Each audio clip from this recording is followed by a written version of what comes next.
On porte un projet de recyclerie en partenariat. C'est une question d'habitants au départ qui a rencontré le CEAS puis le pays Haute-Sarthe pour amener cette réflexion sur une recyclerie, la question du développement durable au sens large du terme.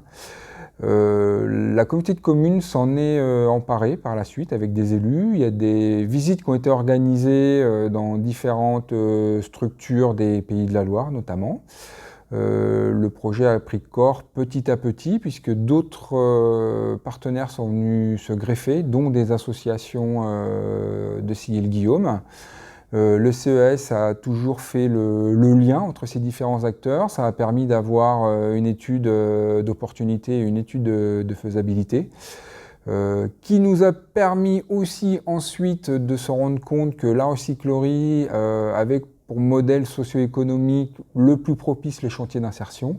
Et ça tombait bien, puisque le Centre social Marie-Louise Souty a un chantier d'insertion. Donc c'était aussi l'occasion pour nous d'agrandir notre activité économique et puis de répondre à un réel besoin sur le territoire, tant sur l'insertion que sur l'économique, que sur l'accompagnement du projet des élus, puisque encore aujourd'hui, là, les bulldozers sont arrivés dans le champ et normalement, on espère qu'en début 2021, on aura les clés du bâtiment pour ouvrir l'espace de vente avec la Direct, le département, la communauté de communes et puis les associations locales.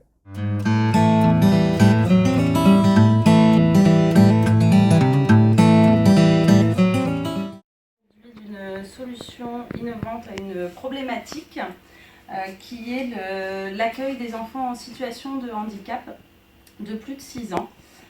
Aujourd'hui, on a constaté qu'il y avait beaucoup d'enfants qui étaient non scolarisés ou qui étaient accueillis à temps très partiel en structure, et l'association Les Pachas a souhaité répondre à cette problématique. Donc aujourd'hui, on a créé la Bulle, qui est un lieu d'accueil pour les enfants de 6 à 18 ans en situation de handicap le jeudi après-midi et qui a vocation à ouvrir bientôt le vendredi après-midi également. Pour que ce dispositif puisse se mettre en place, on a été accompagné par le CEAS sur des ateliers pré-incube pour nous aider à étoffer notre diagnostic, pour nous permettre d'élaborer un budget qui soit en adéquation avec la réalité du projet. Pour nous permettre aussi d'oser se lancer, parce qu'aujourd'hui, solution innovante dit pas forcément de réglementation qui existe.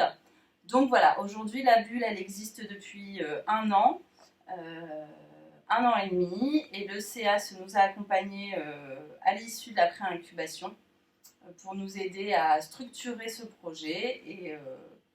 Et voilà, tout cela est très positif et on continue sur notre lancée. Donc la Bulle se déroule au Mans et accueille tous les enfants de Sarthe qui correspondent au projet. Merci.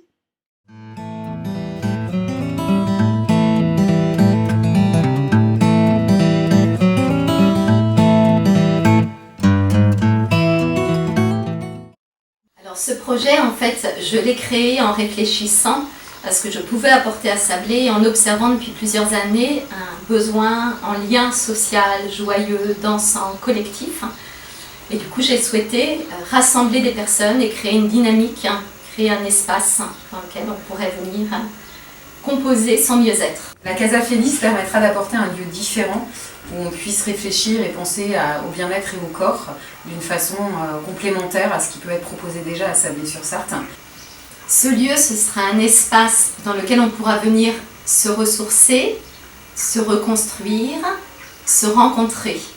Concrètement, en fait, ça va être plein de propositions ludiques, joyeuses, légères, un bar à sieste, de la musicothérapie, du fly yoga, du reiki. Je trouve que l'originalité du lieu, c'est le mélange de tout ce qu'on va y trouver.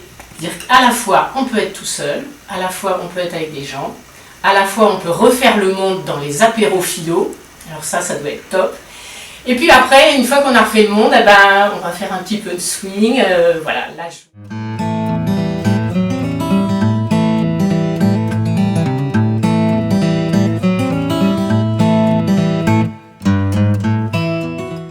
On m'a confié la collection de la ville de Paris à l'époque et la ville du Mans a souhaité racheter cette collection de la ville de Paris pour qu'elle devienne collection de la ville du Mans. C'est à peu près un peu plus de 3000 instruments de musique ethnographique qui a été enrichi de quelques autres collections. Nous dégageons un certain nombre d'activités, donc surtout des activités pédagogiques, avec la petite enfance, avec les jeunes, sur les filières professionnelles, sur les cultures du monde. Enfin, ce serait trop long à expliquer. Nous avons fait appel à ce suivi du DLA. Pourquoi? Parce que on se posait des questions sur... tout le monde sait que depuis 2008, il y a eu une retombée des subventions, surtout celles d'État. Il y a eu des difficultés, il fallait que tout le monde y mette un peu du sien. Néanmoins, les charges ont continué à augmenter. Donc, ça nous pose un problème. On est à un cap où il faut se repositionner. Et donc, cette audit, on pourrait dire, cette conversation, cette recherche ensemble, a permis de dégager un certain nombre de pistes de réflexion qu'on a formalisées dans un document qui est un document d'ambition et qui permettra de se positionner dans le projet de territoire que porte le maire du Mans et de voir ensemble comment on pourra repartir, être relocalisé, voir enfin les collections.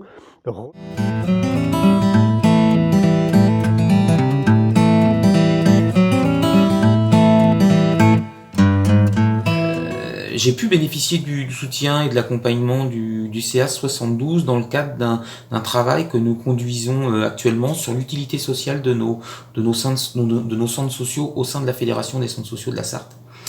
Ce travail d'évaluation va venir alimenter et compléter l'évaluation permanente que nous faisons de notre projet social. En complément, l'évaluation de l'utilité sociale de notre centre social va nous permettre de mieux nous faire connaître et reconnaître par les élus et notamment par les nouveaux élus de la communauté de communes Loire-Lucé-Bercé. Nous souhaitons améliorer cette interconnaissance réciproque avec les élus pour que cela se traduise par un partenariat approfondi et efficient au bénéfice des habitants et du territoire.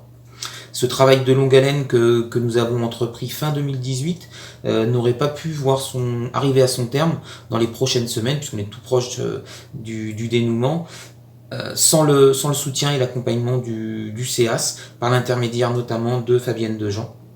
Elle a effectivement su nous remobiliser lorsque nous étions en difficulté, en nous proposant notamment des outils adaptés.